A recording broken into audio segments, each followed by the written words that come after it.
firing on this crowd,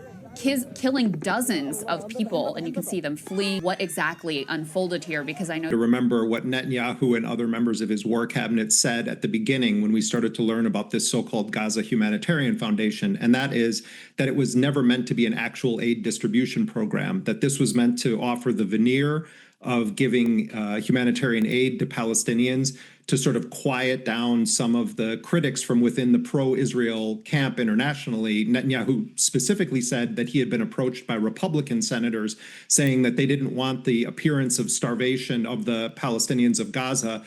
to affect the ability of the United States to continue funding and arming this war of annihilation. And so that, we just have to put that out there front and center. From the moment that this launched early last week, there have been dozens of Palestinians killed because Israelis have fired on them either on their way to get aid or after they've retrieved aid. I personally know a Palestinian family, 4 members were killed last week after they had gone to retrieve one of these small boxes that barely has enough food for their family. They were killed by tank ordnance, according to survivors of the hit against them. And what we saw unfold over the weekend, many Palestinians are calling it the Witkoff massacre, named after Steve Witkoff, the special envoy, because anger is mounting inside of Gaza toward Trump and his administration because they feel like they are just completely taking Israel's side and trying to set the Palestinians up with a so-called truce or ceasefire deal that would enable Netanyahu to resume the intensity of the full genocide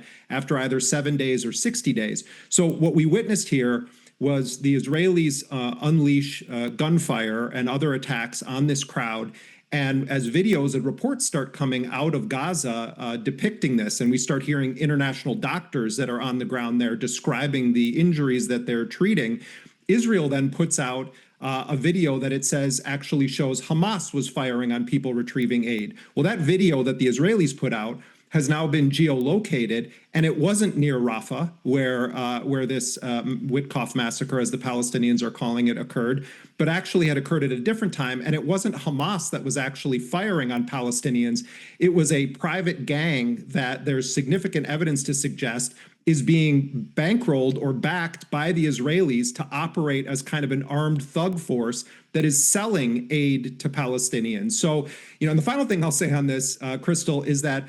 David Satterfield, who was President Biden's top humanitarian aid official and a very, very militantly pro-Israel guy, recently said on a national interview on CNN that there's no evidence whatsoever that he saw during his entire time when he was a senior Biden administration official that Hamas is hoarding any significant quantities of aid or is engaged in any of the kinds of activities that the Israelis are accusing them of. So clearly here what we've seen is a massacre of Palestinians who were lured into this so-called aid trap, where the actual point of it ultimately was set out in the open by Netanyahu: force Palestinians into an shrinking killing cage, and then force them to depend on the food inside of that killing cage, so that you can either kill more of them or ultimately implement what they keep calling Trump's plan, which is to forcibly deport Palestinians from Gaza. And Jeremy, can I get your reaction? Help us parse